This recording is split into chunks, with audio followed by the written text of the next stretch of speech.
all that stuff.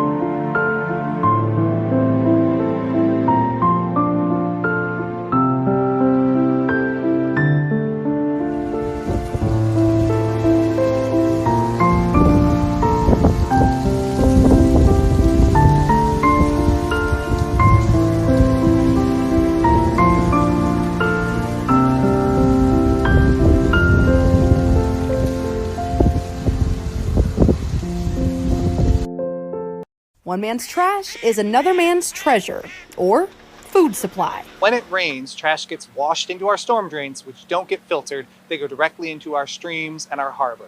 After a big rainstorm, we've picked up as many as 15 dumpsters. Mr. Trash Wheel inventor John Kellett got the idea after working on the harbor for 20 years. It waits for the trash to come down the river. So we're at the mouth of the Jones Falls River, which is the biggest tributary into the inner harbor of Baltimore. Mr. Trash Wheel runs on the water he cleans. The weight of the water turns the wheel and it becomes our power source. So we're usually using a combination of both the flow of the river and the pumped water from the solar panels. The wheel then powers the rakes to scoop up the trash onto the conveyor, which drops it in a waiting dumpster. Plastic becomes smaller and smaller pieces of what we call microplastic.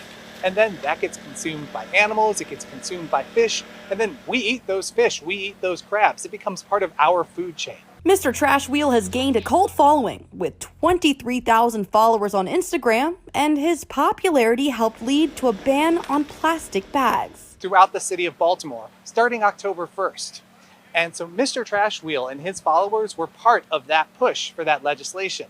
And that's going to actually result in Mr. Trash Wheel going on a diet. They see what it's doing and see that it's making a difference.